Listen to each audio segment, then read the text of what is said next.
Hey, it's Ryan Patrick here, and we're going to talk about just a quick setup that we use on our squat. So I've got Noah here who's going to kind of demonstrate what we've got going.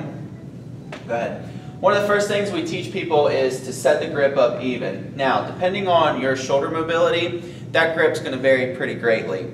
For most people, we tell them to start with either half their thumb on the smooth or the thumb to the edge of the knurling if we know they don't have any shoulder mobility complications.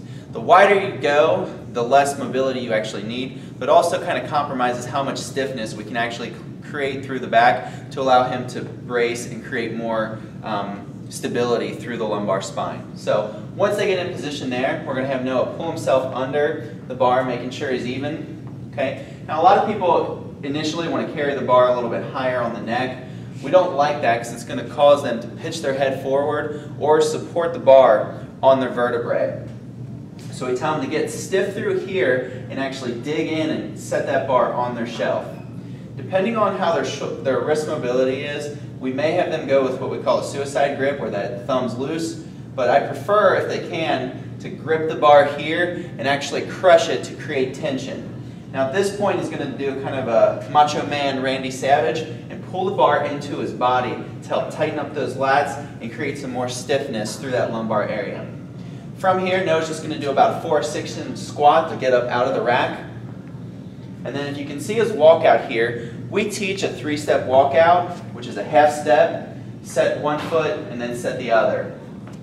So looking at him from the side, one of the things we want to make sure of is that he's not in too much of an extended posture, what we call that open scissors, where the hips are tilted and the ribs are flared out. So we'll cue them to get a big exhale. Get those ribs down while he's pulling in, and then fill up in the abdomen. At this point, he's ready to squat. And really where we tell people to start with their foot position is about shoulder width or slightly wider with just a little bit of toe flare.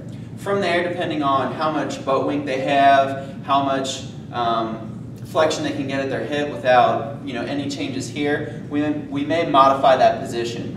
In the beginning, we typically use a box as well, not to box squat or sit to, but just to use as a gauge for depth. So now that you're in your position, just go ahead and knock your squat out. So we'll have him get as low as he can, come back up, keeping all that stiff, finish with the glutes, getting back to that neutral spine. Once he knocks his set out, we're going to have him take that bar all the way up to the pins to rack it, and then drop down again in that 4 or 6 inch squat.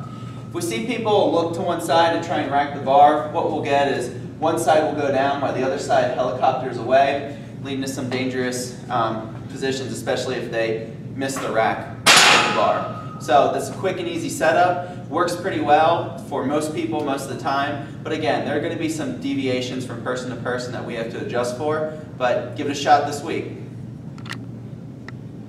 Okay.